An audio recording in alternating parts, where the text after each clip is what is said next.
microwave.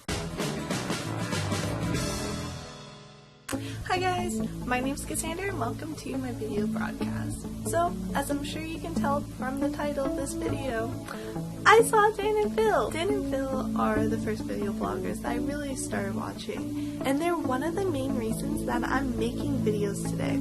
So being able to go and see them perform live was an amazing experience. However, going to see Tatinof as someone in their 20s, it was definitely an eye-opening experience. So let's start from the beginning. 2.5 hours before the show was about to begin, we walked by looking for somewhere to eat, and we realized that a queue had already started forming. This is kind of strange to us because we knew we already had tickets, but we're like, okay, whatever, we still need food. So we went and grabbed some food, came back a half an hour later, and the lineup was now around the block. This is such a surreal experience because why are you lining up so early for a show that you already have prepaid tickets for? It doesn't matter if you get there a minute before the show or an hour before the show. Either way, you're going to be sitting in the same seat.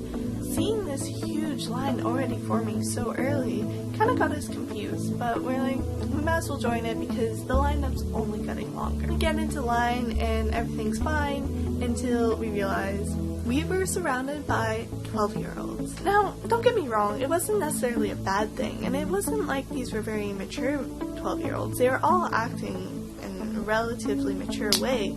It was just the fact that everywhere we looked, we could tell that everyone was significantly younger than us. We were suddenly relating more to the parents than to the kids themselves, which was a little concerning because we were there for the same reason the kids were. We wanted to see Dan and Phil. And it wasn't just that everyone was younger, it was also that everyone was so dedicated.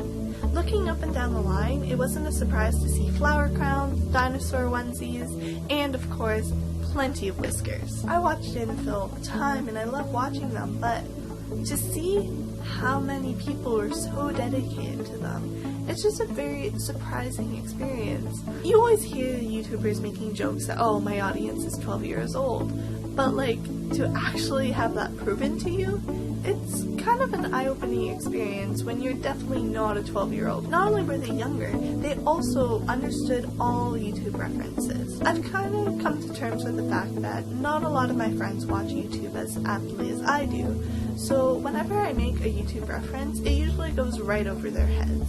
Now we are surrounded by people who will understand all these references. So a single mention of microwave, and everyone will know who and what I'm referencing. And it was just really, really weird because I was never surrounded by that many people who had the same interests as me.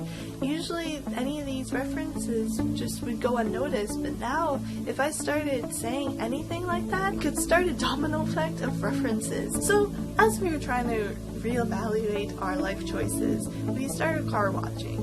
It was very interesting to watch as cars went by and see people's confused faces as they try to figure out why all these people with cat whiskers are lining up to get into the theater. One guy actually rolled down his window and asked us who we were waiting for. When the crowd responded with YouTubers, he was so taken aback. He could not believe that there's such a long lineup for these people from the internet. And to be quite honest, I don't blame him. Why shouldn't he be surprised? We all know that the big YouTubers have millions of subscribers, which seems like a very large portion to us. If you compare that to the whole world, it's not that much. Take someone like PewDiePie, who is the most popular channel with 44 million subscribers, and compare that to the overall population of the world, which is 7.4 billion. His subscribers only really count for about 0.6% of the entire population. For someone like Dan and Phil, their audience compared to the entire population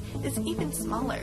But yet they're able to go around on world tours just like any other celebrity. For Taylor Swift's latest world tour for 1989, she went on 85 shows. Dan and Phil have already done a month-long tour in the UK with 11 shows, and they're currently on their 9-week tour of the US where they're performing 42 shows. That's 53 shows, which is only 32 shows less than what Taylor Swift did. And Dan and Phil have made it very obvious that they're planning on taking this show even farther. So potentially they could have just as many shows as Taylor Swift. But at the same time, everyone knows who Taylor Swift is, where Dan and Phil are known to a very small amount of the population. So it is very crazy how these two guys from England are able to go around the world and sell out these shows. About the actual show itself, I'm not going to say much because we all know how Dan hates spoilers. However, I will say this. Although I was questioning my life choices while waiting in line, it was definitely worth going. It was such a well done show, and if you like Dan and Phil's videos, you're definitely going to enjoy Tatinof. I had a smile on from the beginning through the end. It was just so well put together, and you could just see how much they enjoyed performing, and it's just a great experience. After all, it's an amazing show that's not on fire. So, that's all I have for this week. Until next time, bye!